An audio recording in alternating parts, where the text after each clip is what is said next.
D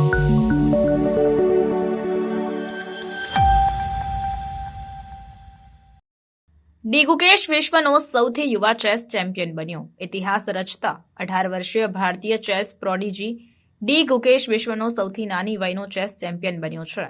ગુકેશે સિંગાપોરમાં યોજાયેલી world chess ચેમ્પિયનશિપની નિર્ણાયક 14મી ગેમમાં ચીનના ડિંગ લીરેનને હરાવીને આ ખિતાબ જીત્યો. આ વિજય ચેસની દુનિયામાં એક મહત્વપૂર્ણ મકામ છે, કારણ કે ગુકેશે 22 વર્ષની વયે વર્લ્ડ ચેમ્પિયન બનનાર દંતકથા ગેરી કાસ્પારોવનો અગાઉનો રેકોર્ડ તોડી નાખ્યો છે.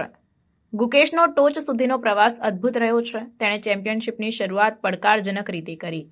ડિંગ સામે પ્રથમ ગેમ હારી, પરંતુ તેની મજબૂત ઈચ્છાશક્તિ અને વ્યૂહાત્મક પ્રતિભાએ તેને પાછા આવવામાં મદદ કરી.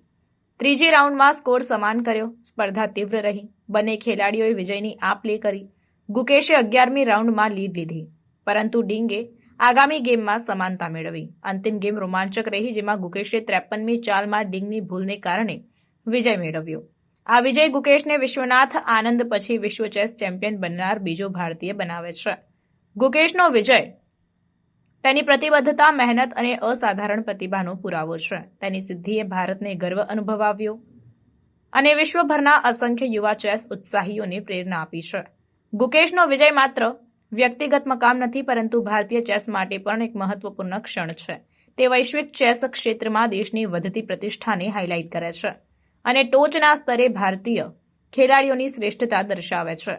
ગુકેશ જેમ જેમ તેની રમતને વિકસાવે છે અને સુધારે છે, ચેસ જગત તેની ભવિષ્યની સિદ્ધિઓને આતુરતાથી રાહ જોઈ રહ્યું છે.